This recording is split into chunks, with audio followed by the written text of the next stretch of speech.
there. Today I want to talk about, really this is the main reason I began the project for Guitarist Safety Manual. So many of us end up getting hurt, or many of you are starting when you're older, and we need a way to hopefully learn how to play guitar without ever getting hurt. But if we do get hurt, how can we get back into playing guitar? So that's what this part is for. If you feel, I'm going to go ahead and read the safety rules 12 and 13. If you feel a dull, achy pain, check technique, posture, breathe, relax, proceed with caution, stop soon. It's not always good to stop for every little ache, especially if it just has to do with stiffness. We'll talk more about that later. If you feel a sharp stabbing pain, stop immediately. That is the difference. When I first had some trouble with injury, my guitar teacher gave me an article about playing with pain, or what to do about pain, and it said when it hurts, stop. And that turned out to be do more harm than good in my life. But then later I did more research, and I found an article that made a distinction between a dull achy pain and a sharp stabbing pain. And that article said definitively a sharp stabbing pain is injury. You're hurting yourself, you're causing damage. And so I would agree that when there's a sharp stabbing pain, just stop. And then the other part is very much a gray area, when to play, when to not play. And we'll talk more about it as we get more into the lesson. My objective for this lesson is that we can make informed decisions about when to play and when to rest. Okay, you can, so you can play to your detriment, and the result of that would be injury. We don't want to do that. You can also rest to your detriment. The result of that would be more stiffness, because as some of you know, it's kind of like a use it or lose it thing. And it's also missed practice.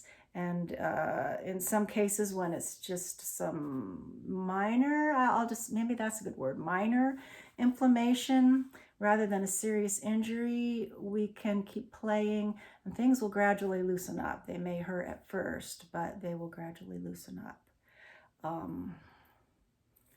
And we don't have to miss 6 weeks of practice. And sometimes that 6 weeks results in more stiffness than when you started your 6 weeks. So here's a good point. This is something we learn over a great space of time to get to know our body. So a great deal of patience may be required. And something I was planning to say later, but I go ahead and say it now. We need to measure our progress in great swaths of time, not just, oh, I played guitar yesterday and today my wrists are sore, I better stop for a while. I'll talk more about when to stop and when to keep playing, but when we measure our progress, it's important to look at, okay, for the last 2 months, this is what happened. This is part of my personal experience. I would have stopped because, I had the achiness and stuff, but my husband had a lot of gigs scheduled, and I felt obligated to play and show up and practice. And even though I was scared to practice, I did it anyway. But lo and behold, when we were playing gigs regularly and I was playing more, I had less pain. So that's something I learned about myself, that you may learn about yourself as well. So measuring in great swaths of time was the point of that story. Okay, when you do have to rest, there are ways of practicing while you're resting. Actually, that would be another whole lesson. Let me put a box there so I remember to come back. That'd be another whole lesson, but for the time being, I would just suggest be creative. You can practice in your mind. You can learn certain aspects of the song that don't force you to use the injured part of your body. You could be pretty creative about practicing even when you can't play completely with both hands. Okay, I read the rules. I want to make sure you know I'm not here to give medical advice, and I'm not qualified to give medical advice. I'm sharing my own experience, hoping that what I've learned will be helpful to others. And there may be some vast differences between your own experience and mine, but I do think there's some ideas I could share that can be helpful to everyone. And there are some important things that medical people have said to me that I will share. Definitely, I can say, even though I'm not an expert medically, I can definitely say if you have a sharp stabbing pain, let's just stop. Definitely. It may seem impossible. I can't tell you how impossible it seemed to me that the injury that prevented me from playing freely for 20 years, it severely limited my ability to play. It can go away. It can happen. I know it can because it happened to me. Whether it's going to happen to you or not, time will tell. But I hope that the things I'm sharing will help you get the most out of your playing that you can, and maybe save you some of the mistakes that I made.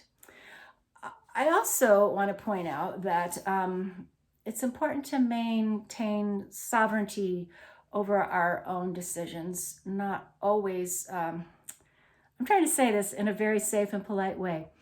I've gotten bad advice from doctors.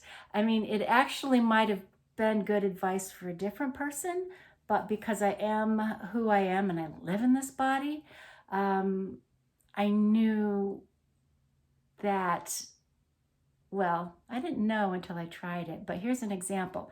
It's not about the hands, but it's just such a good example to prove my point about maintaining our own sovereignty and making our own decisions about how we care for ourselves. I used to have chronic, severe back problems. And my doctor said to me, don't go barefoot, never go barefoot.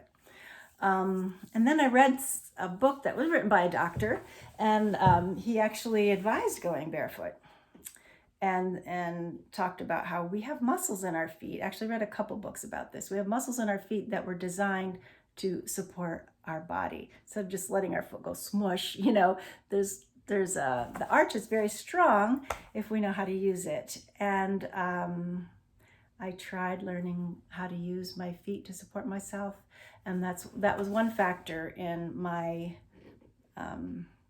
chronic back problems going away.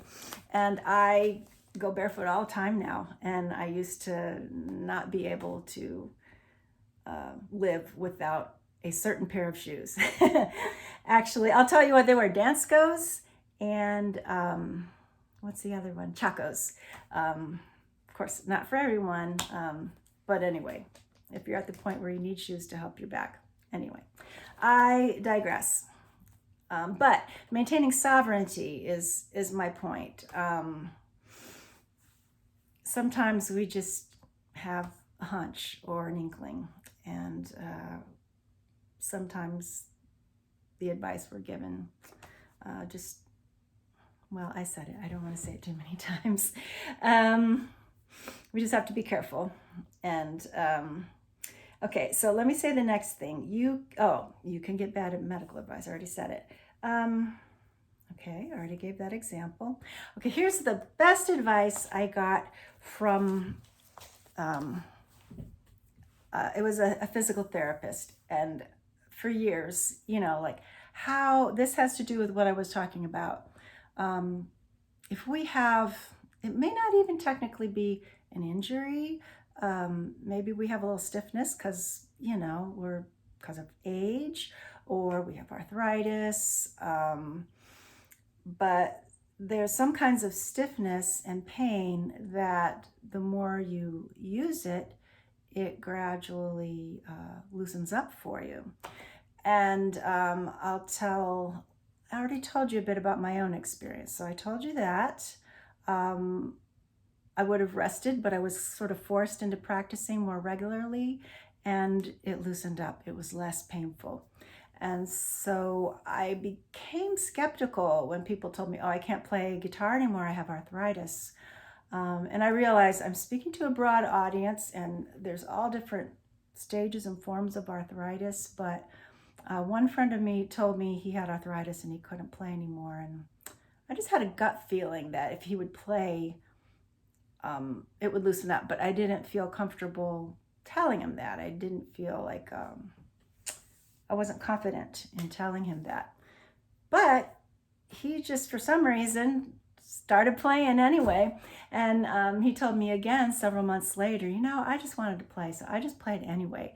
And it got better. So I know it's not just me, and I know it can happen. And so let's go back to the difficult part. Okay, we know that if we have a sharp stabbing pain, we're injuring ourselves and we have to stop. If you have a serious injury, you sprain your wrist, or you've torn a ligament, or serious injuries need, they say 6 to 8 weeks to heal, things like that. We have to respect that. But this thing with a dull achy pain, I have a dull achy pain. Do I keep playing hoping that it will loosen up, or do I need to stop?